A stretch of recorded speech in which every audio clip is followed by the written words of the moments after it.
किर्लोस्कर उद्योग समूह आणि अवनी यांच्या वतीने शाहू स्मारकमध्ये 3 दिवस झालेल्या निसर्ग प्रबोधन प्रदर्शनास चांगला प्रतिसाद मिळाला आहे। या ठिकाणी 3 दिवस विविध वक्त्यांनी ओला आणि सुका कचरा याबाबत नियोजन करून त्याची विल्हेवाट लावण्यासह पर्यावरणपूरक जीवन पद्धती याविषयी मार्गदर्शन केलं।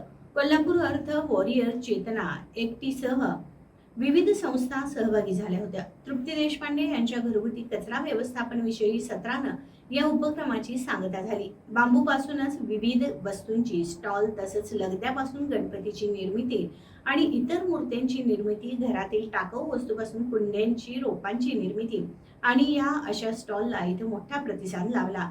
सहभागी प्रतिनिधींनी टीव्ही नेक्स्ट मराठीशी बोलताना व्यक्त केलेल्या भावना।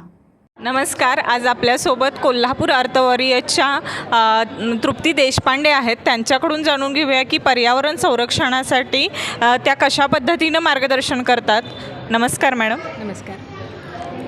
आपल्याला आत्ता मी इथं अवनीचा जो कार्यक्रम आहे 3 दिवस झाले चालू आहे 8 जून, त्याच्यात शेवटचं सत्र आहे आजचं कंपोस्टिंग सांगण्यासाठी मी इथं आलेली आहे।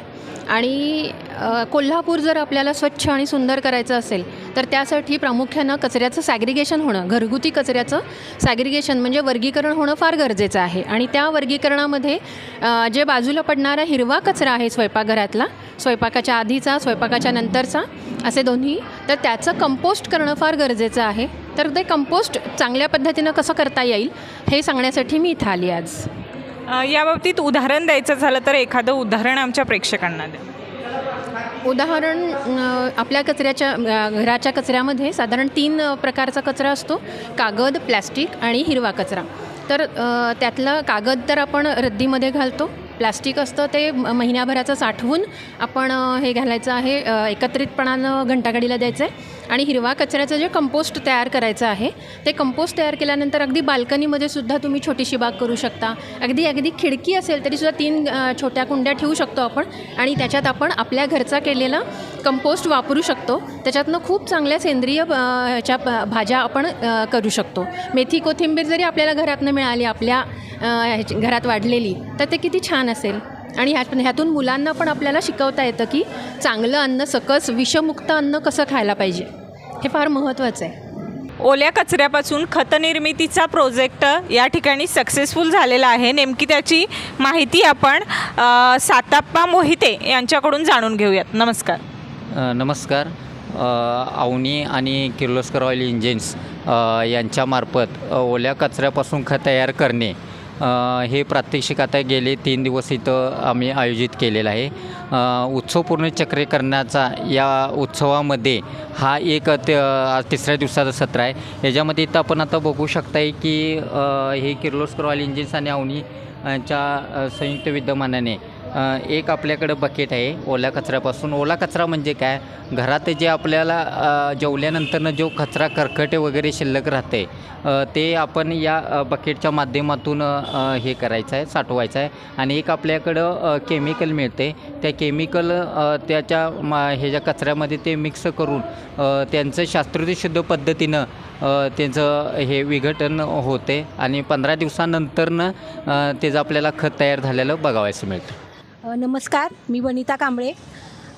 सध्या आम्ही 5 जून जागतिक कचरावेचक दिनानिमित्त उत्सव पुनर्चक्रीकरणाचा, पर्यावरण संरक्षणाचा ही संकल्पना लक्षात घेऊन आणि सध्या कचऱ्याचा प्रश्न खूप गंभीर बनत चालला आहे। लोकांना ओला व सुका कचऱ्याचं म्हणजे वर्गीकरण काय आहे देतात, पण तो परत सरळ डम्पिंगवर जातो, डम्पिंगचे ढीग साठायला लागलेत आणि त्यातून लोकांना एक मार्ग दिला पाहिजे। लोकांना आपण सांगितलं तर लोक ऐकतात, लोकांना अशी एक व्यवस्था निर्माण करून दिली पाहिजे। म्हणून आम्ही लोकांना आव्हान केलं की तुमच्या घरातील सुका कचरा, प्लास्टिक कचरा, कपडे सगळी कलेक्ट करा आणि इथून पुढे ही साखळी कायमस्वरूपी सुरू राहणार आहे। लोकांच्या मी नंबर घेतलेले आहेत आणि कोल्हापूरकरांनी खूप चांगला प्रतिसाद दिलेला आहे। सध्या आमच्याकडे जवळजवळ 10 ते 15 टन सगळ्या प्रकारचा कचरा एकत्रित जमा झालेला आहे या 4 दिवसापासून। आणि जे लोक आमच्यासोबत जोडली गेलेले आहेत ही पर्यावरण संरक्षणासाठी खरोखरच योगदान देत आहेत आणि यांचं योगदान हे कायमस्वरूपी आमच्यासोबत राहणार आहे। ओके, हा जो तुम्ही कचरा गोळा केलेला आहे त्याचं पुढं कशा प्रकारे प्रक्रिया केली जाते? आम्ही यामध्ये काय केले, जे 50 मायक्रोनपेक्षा कमी प्लास्टिक आहे हे पण लोकांकडून आम्ही कलेक्ट केलेलं आहे। तर ते प्लास्टिक आम्ही साठवून ठेवले। कायदा काय सांगतोय, हे प्लास्टिक डांबरीकरणामध्ये वापरा, म्हणजे रस्ते तयार करण्याच्या ह्याच्यामध्ये. तर आम्ही सतत प्रशासनासोबत फॉलोअप घेतो की हे डांबरीकरणासाठी वापरा. ह्याच्या अगोदर पण आम्ही 7 ते 8 टन आम्ही साठवलेलं आहे.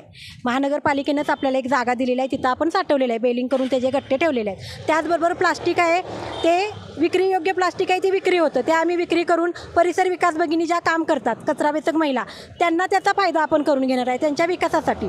आणि जे कपडे आहेत जे चांगल्या क्वालिटीचे आहेत, चांगले आहेत, ते कपडे आपण काय करतो आहे की जे गरजू आहेत, म्हणजे आता निवारे आहेत आमचे 4, वीटभट्टीवर लोक येतात, ऊस तोडणीवर लोक येतात, कचरावेचक आहेत, त्यांना आम्ही देणार.